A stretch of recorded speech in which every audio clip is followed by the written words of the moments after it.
E a B3, a Bolsa de Valores do Brasil, costuma fazer constantes pesquisas para analisar o comportamento dos investidores.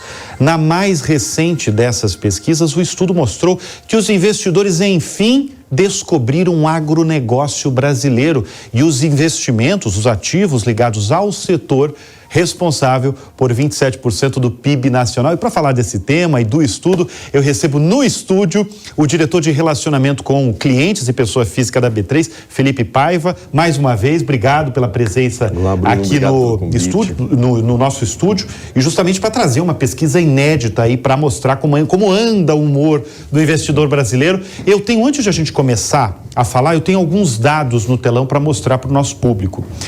Bom, enfim, descobriram agro, hein, os investidores. 411 bilhões foram investidos em alguns ativos, por exemplo, o Fiagro, um aumento aí de 79%, se a gente comparar com o mesmo período do ano anterior. E isso aqui eu achei muito impressionante, Felipe, porque teve um aumento de quase 100%. Dobrou, né? Dobrou. 1.600.000 investidores que investem no agronegócio. O que explica essa descoberta aí? Foi um investimento de marketing de vocês?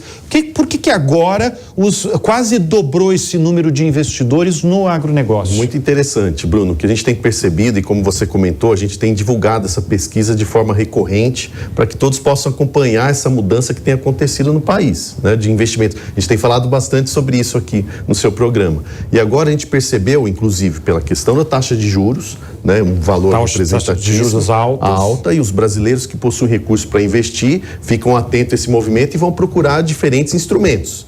E eles estão agora, como você comentou, antenados, vamos dizer assim, com o movimento do agronegócio. Então, esses ativos que você mostrou, esses instrumentos como LCA, CRA, Fiagro, representam o retorno, referência da taxa de juros, tem questão também de benefícios tributários sobre imposto de renda. Então, esse movimento que é o LCA, né? LCA, o CRA, o Fiagro, isento de imposto. Então, os brasileiros perceberam essa mudança, os bancos e corretoras também oferecem esses produtos à disposição dos brasileiros. Então, esse movimento, nesse último período, deu esses dados impressionantes de crescimento de pessoas e crescimento de aplicações nesses instrumentos. Mas antes, há 2 anos, vamos pegar 2 anos atrás, as pessoas não investiam, por exemplo, por exemplo, o Fiagro é o fundo de investimento no agronegócio. Né? Era muito menor. O Fiagro, inclusive, ele é muito recente. Ele tem 1 ano de existência e mesmo tão recente, a gente vê essa migração de investimentos para produto dentro do Fiagro. E, de fato, Bruno, tem uma mudança acontecendo no país do ponto de vista de investimentos. Então, as pessoas perceberam que não é só a poupança um produto para investir.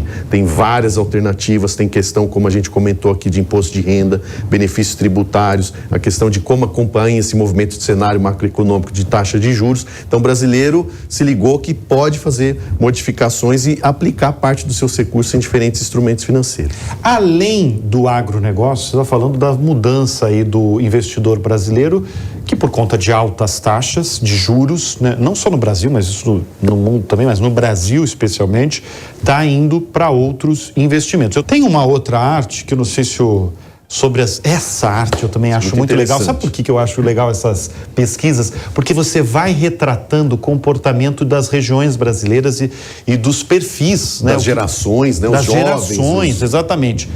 As regiões investidoras, os maiores crescimentos, olha onde está: Norte, Nordeste e Sul. Quem está nos acompanhando pela TV, talvez aqui vai ver, olha, maior número de investidores em bolsa e... isso aqui é a região sul. E aqui, 1.300, falando especialmente da região norte, né? Mais de 1.300% em renda variável.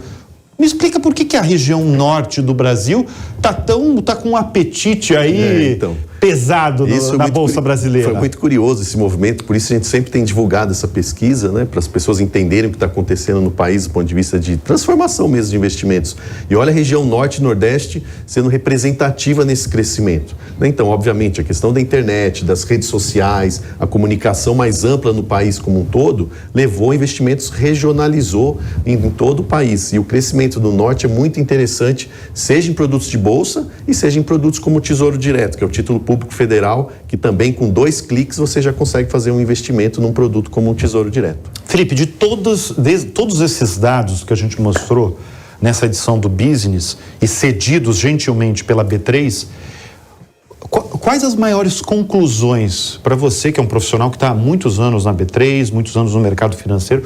O que a gente pode concluir com com esse volume de dados que vocês acabaram de nos fornecer? Interessante essa pergunta, Bruno. É desafiadora, mas a grande parte do que a gente tem entendido desse movimento é uma mudança geracional. Então, sabe quem está fazendo essa transformação, Bruno? Os jovens. Os jovens. É mesmo. Então, eles estão com a questão também da aplicação pelo celular, de entender e procurar experimentar diferentes instrumentos, não ter o receio em fazer o primeiro movimento. Então, por isso, recursos mais baixos e investindo em diversos instrumentos. Então, são os jovens que estão fazendo essa transformação. Bom, Felipe Paiva, um dos principais executivos da B3, eu agradeço sempre a sua presença aqui no Business, trazendo um estudo inédito da Bolsa Brasileira.